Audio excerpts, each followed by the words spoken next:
Hello everyone, আজকে আমি বানাবো একটা ইলিশ মাছের নতুন রেসিপি, যেটা একদম শর্টকাটে হয়ে যাবে আর ভীষণ ভালো রেসিপি।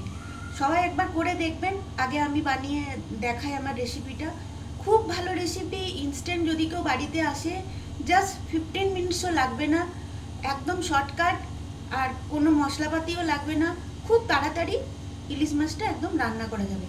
তো এর জন্য আমি 4 পিস মোটামুটি ইলিশ মাছ রেখেছি। আর লাগবে, আমি একটা বড় টমেটো আর একটা ছোট্ট টমেটো নিয়েছি। ওগুলোকে এরম লম্বা লম্বা করে, পুরো কুচি কুচি করার দরকার নেই, এরমভাবে কেটে আর কয়েকটা কাঁচা লঙ্কা চিড়ে রেখেছি। ব্যাস এইটুকুই লাগবে। আর লাগবে আমার কালো জিরে।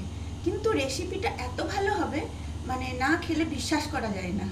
তো এটা বাঙালিদের একটা খুব ভালো, কি বলবো, ভাত দিয়ে খাওয়ার। ব্যাস জাস্ট এই ইলিশ মাছের এই রেসিপিটা আর ভাত গরম গরম, ব্যাস আর কিছু লাগবে না। তো এবার আমি দেখাতে শুরু করছি। তো প্রথমে আমি যেটা করছি, খানিকটা সর্ষের তেল দিয়ে ইলিশ মাছগুলো, কিন্তু আমি খুব বেশি তেল দেব না, কারণ আমরা জানি যে ইলিশ মাছ থেকে কিন্তু অলরেডি তেল বেরোয়। তো এই যে তেলটা দিয়েছি, এর মধ্যেই 4টে ইলিশ মাছ আমি আধা ফ্রাই করব, ফুল ফ্রাই না, ভেতরটা কিন্তু যেন ফ্রাই হয়ে যায়। তো লো ফ্লেমে, লো না মোটামুটি মিডিয়াম ফ্লেমে এই তেলটা গরম হোক, তারপরে আমি এগুলো আধা ফ্রাই করে দেখাচ্ছি। এবার দেখা যাচ্ছে তেলটা গরম হয়ে গেছে। এবার ইলিশ মাছগুলো আস্তে আস্তে করে ছেড়ে দিলাম। এটা মেনলি লো ফ্লেমে রাখার আমি চেষ্টা করছি।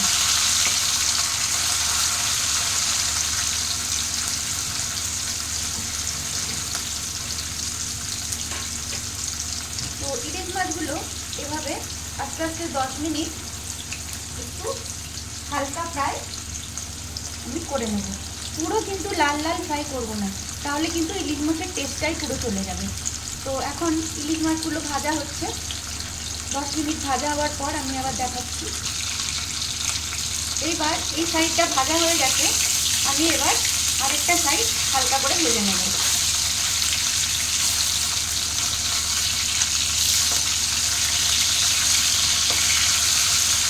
এবার এই পিসটাও এরকম লো ফ্লেমে কিছুক্ষণ ভেজে নেব, যাতে ভেতরটা কিন্তু যাতে কাঁচা না থাকে। এই জন্য আমি লো ফ্লেমে কিন্তু এটাকে ফ্রাই করে নিচ্ছি। এবার এটাও 5 থেকে 7 মিনিট ধীরে ধীরে ফ্রাই করে নিচ্ছি আমি। এবার এই পিসটাও মোটামুটি ভাজা হয়ে গেছে। এবারে এই মাছগুলোকে আমি তুলে নিচ্ছি এইভাবে।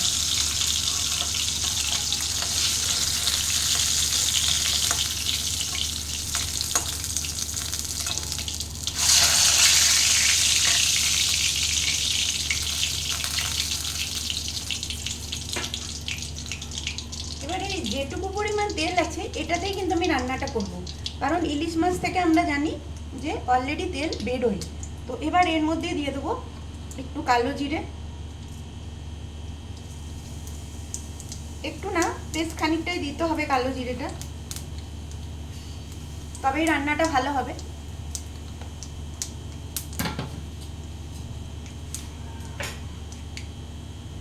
কালো জিরেটা যখন একটু ভাজা হয়ে যাবে,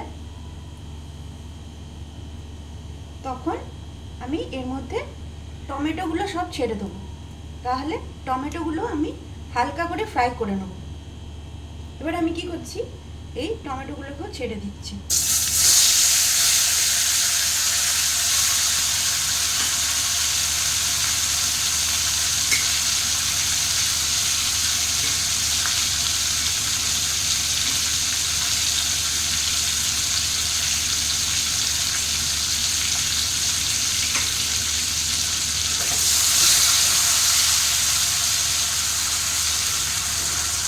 এইবার টমেটোগুলোকেও মিডিয়াম ফ্লেমে আমি এর মধ্যে নুন আর হলুদ দিয়ে একটু ভাজা করে নেবো, যাতে টমেটোগুলো একটু গলে গলে যায়। এবার নুনটা আমি পরিমাণ মতো দিচ্ছি। এবার যে যেরকম মানে ইলিশ মাছের ঝোলটা খাবে, সে কিন্তু সেরকমই নুনটা পরিমাণ মতন দিয়ে দেবে। নুন দিয়ে দিলাম আর একটু হলুদটা দিয়ে দিলাম।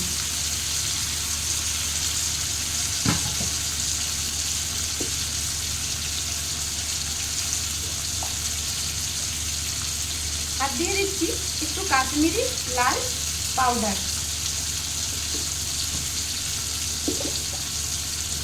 যাতে একটা খুব ভালো কালার আসে। তো এইভাবে টমেটোগুলোকে কাঁচা ব্যাপারটা যাতে চলে যায় সেরকমভাবে ভাজা ভাজা একটু করে নিতে হবে। তাও ভাজতে মোটামুটি 10 মিনিট লাগবে। তো এইভাবে ভাজা হচ্ছে হোক, টমেটোগুলো বেশ একটু গলে গলে যাবে।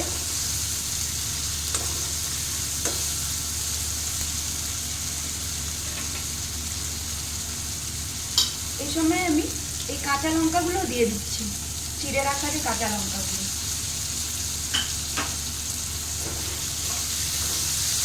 এবার আরও 5 মিনিট লাগবে এটা পুরো গলে যেতে। তো মেনলি এটা কিন্তু কালো জিরে, নুন, হলুদ, কাঁচা লঙ্কা আর টমেটো দিয়ে এই ইলিশ মাছের রেসিপিটা কিন্তু তৈরি হচ্ছে, কিন্তু খেতে কিন্তু অদ্ভুত সুন্দর হয়। তো এইভাবে আস্তে আস্তে ভাজা হোক।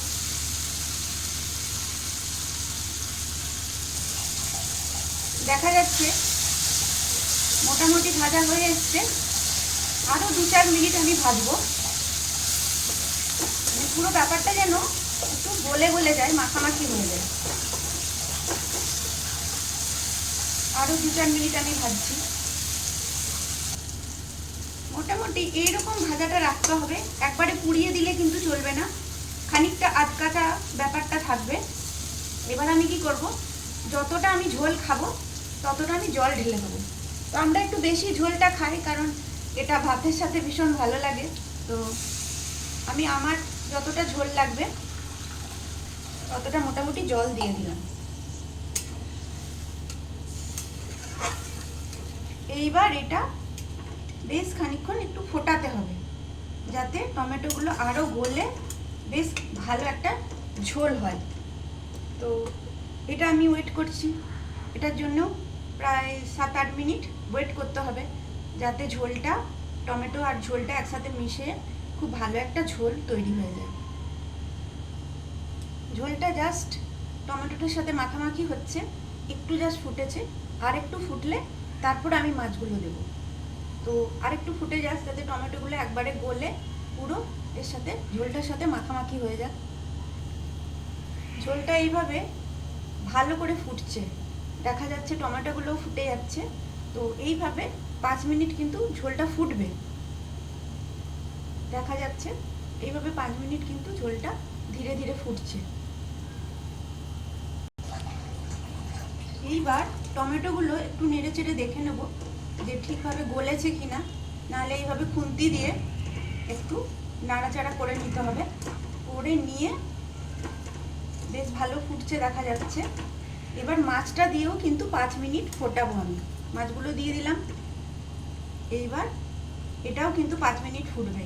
দেখা যাচ্ছে কালারটা ভীষণ ভালো এসছে, আর খেতে তো খুবই ভালো হবে, কারণ মাছের রসটা আবার এর মধ্যে ঢুকলে তবেই খাবারটা স্বাদ হবে। তো এইভাবেও আমি 5 মিনিট মাছটা দিয়ে একটু মিডিয়াম ফ্লেমে ফুটিয়ে নেব। এবার এটা কিন্তু একটু কাঁচা লঙ্কাটা বেশি দিলে ভালো হয়। তো আমার বাড়িতে আমার মেয়ে খুব কম ঝাল খায়, সেই জন্য আমি ঝালটা কম দিয়েছি। 4-5টা কাঁচা লঙ্কা দিলে কিন্তু খুবই ভালো হয়। তো এইভাবে ফুটছে, আর দেখা যাচ্ছে যে মাছের থেকেই কিন্তু একটা তেল তেলে ভাব এসেছে। তাই ইলিশ মাছে কিন্তু সবসময় কম তেল দিয়ে রান্না করতে হবে। তো বেশ ঝাল ঝাল হলে তরকারিটা বেশ খেতে আরও ভালো লাগে ভাত দিয়ে। আর এর সাথে আরেকটা জিনিস খুব ভালো লাগে, ইলিশ মাছের ঝোল ভাত, আর তার সঙ্গে আলু ভাতে, কাঁচা পেঁয়াজ আর কাঁচা লঙ্কা দিয়ে মেখে আলু ভাতে। তো ওটা কিন্তু দুপুরের জন্যে আইডিয়াল একটা খাবার। আর কিছু লাগবে না, অন্য কোনো সবজি লাগবে না, এটা এক থালা ভাত কিন্তু এটা দিয়েই খেয়ে নেওয়া যাবে। তো দারুণ একটা রেসিপি, এটা আমার ভীষণ ভালো লাগে, ছোটবেলা থেকে আমি খুব ভালো খাই মায়ের হাতের এটা রান্না। তো এইভাবে ফুটছে, এভাবে আবার 5 মিনিট ফুটুক। এবার দেখা যাচ্ছে ঝোলটা কিন্তু টমেটোগুলো এগুলো একদম গলে গেছে, এগুলো দেখা যাচ্ছে। আমি খানিকটা কিন্তু কাঁচা কাঁচা রেখেছিলাম ফ্রাই করার সময়, জলের মধ্যে কিন্তু একদম গলে যাবে, তাতে কি হবে টেস্টটা বেশি ভালো হবে। একদম পুরো লাল লাল ফ্রাই করে একদম ঢাললে কিন্তু টেস্টটা সেরকম আসবে না, তাই আমি এটা বারবার বলে দিচ্ছি। খানিকটা একটু গোটা গোটা রাখতে হবে, তারপরে এটা জলে আর একটু বয়েল হয়ে গেলে তখন খেতে আরও বেশি টেস্ট হবে। তো আমার রেসিপি রেডি হয়ে গেছে, এবার আমি একটু সার্ভ করে দেখাই। এবার কিন্তু রেডি ইলিশ মাছের ঝোল, আর ভীষণ সিম্পল রেসিপি, খেতে ভীষণ ভালো। তো এই রেসিপিটা একবার বানিয়ে আপনারা দেখুন। আর যদি আমার রেসিপি ভালো লাগে খেয়ে, তাহলে একটা সাবস্ক্রাইব করে দেবেন, লাইক করে দেবেন, কারণ সাবস্ক্রাইব করলে কি হবে, পরবর্তী ভিডিওগুলো কিন্তু অটোমেটিক্যালি চলে আসবে। তো থ্যাংক ইউ সো মাচ।